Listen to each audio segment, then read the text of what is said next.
A ver, ¿son nuestras escuelas, pues eso, instituciones obsoletas, están ancladas en el pasado, totalmente desconectadas del mundo de hoy? Venga, vamos a analizar a fondo esta idea, porque es una de las que más se repiten cuando hablamos de educación. La escuela del siglo XIX para alumnos del siglo XXI. Uf, esta frase la hemos oído 1000 veces, ¿a que sí? Es que es el eslogan perfecto, una acusación que resume una crítica que, de primeras, oye, parece imposible de rebatir. Pero, para.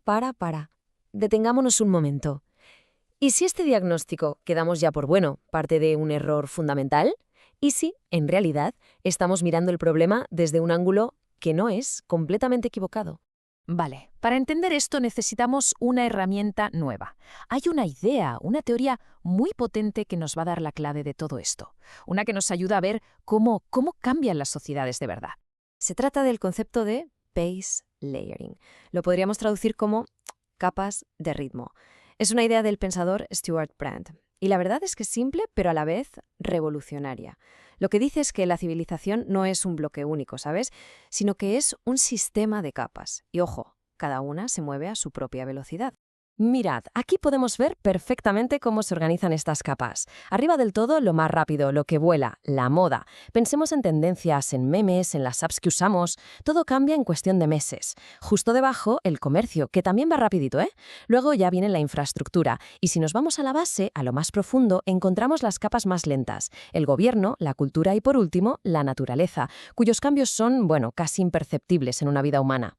Y aquí está el punto clave de todo. Las capas rápidas, las de arriba, son el motor de la innovación, el puro cambio. Pero ojo, son las capas lentas, las de abajo, las que actúan como un ancla, las que nos dan estabilidad. Y es que necesitamos las dos para que el sistema funcione. No puede ir una sin la otra. Venga, pues ahora la pregunta es obvia. ¿Qué pasa si aplicamos este modelo, esta idea de las capas, a una institución que conocemos todos, pero que muy bien? La escuela.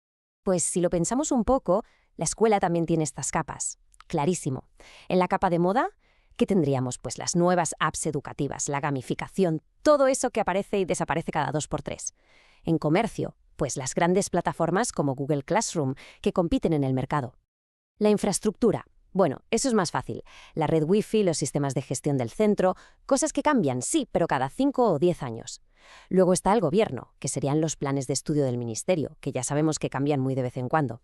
La cultura es algo ya mucho más profundo, ¿no? El rol del docente, los exámenes escritos, esto cambia cada generación. Y en la base de todo, en la capa de naturaleza, tenemos algo casi inmutable, la forma en que nuestro cerebro aprende. Eso, vamos, casi no cambia. Y ¡pum! Aquí es donde nace el conflicto. Esa sensación de que la escuela se ha quedado atrás. Es el choque, es que es inevitable, entre el coheque de una nueva app educativa súper rápida y el pilar de una cultura escolar o unas leyes que se mueven a un ritmo, bueno, muchísimo más lento. Un choque de trenes. Pero es aquí, justo aquí, donde la historia da un giro de guión. ¿Y si esa lentitud que tanto criticamos no fuera un fallo? ¿Y si en realidad fuera el mayor superpoder de la escuela? El problema de fondo es que estamos haciendo una comparación que es totalmente injusta.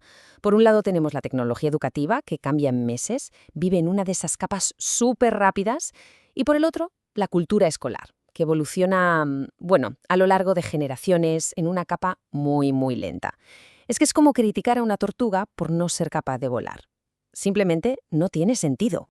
Porque aquí está la idea central, el meollo de la cuestión.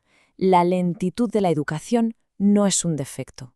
No, es una característica. Es más, es parte de su función social. ¿Y cuál es esa función? Pues actuar como un filtro, para conservar y transmitir la cultura a lo largo del tiempo. Y con eso, darle estabilidad a toda la sociedad. Entonces, ¿cómo ocurre la verdadera innovación? La que se queda, la que dura. Pues no es de golpe, desde luego. Empieza con pequeños experimentos, ¿no? Se prueban nuevas apps en esa capa de moda. Si funcionan, oye, pues poco a poco se van consolidando, se integran en la infraestructura. Después los procesos de gobierno, las normativas, se van adaptando a esa nueva realidad. Y al final del todo, con el tiempo, es cuando la cultura escolar evoluciona de verdad, de forma sostenible. Venga, ahora vamos a dar un paso atrás. Vamos a abrir el plano y a ver cómo encaja esta idea de la lentitud en el mundo, pues en el mundo acelerado en el que vivimos todos. Y para esto nos viene genial la idea de aceleración social de un sociólogo, Hartmut Rosa. Él describe perfectamente ese sentimiento que seguro que nos suena a todos, cómo la tecnología, los cambios sociales, nuestro propio ritmo de vida, todo se acelera sin parar. Y esto genera lo que él llama fatiga temporal. Es esa sensación de no llegar a todo, de ir siempre con la lengua afuera. Y esto, claro, nos lleva a la propuesta más radical de todas. En este mundo hiperacelerado, a lo mejor el objetivo de la escuela no es echar una carrera a ver quién es más rápido. Quizás su mayor valor es precisamente todo lo contrario. Funcionar como una especie de tecnología social de desaceleración. Pensemos un segundo en el contraste. El mundo digital es un torbellino, estímulos constantes, consumo de información al segundo, cambio permanente.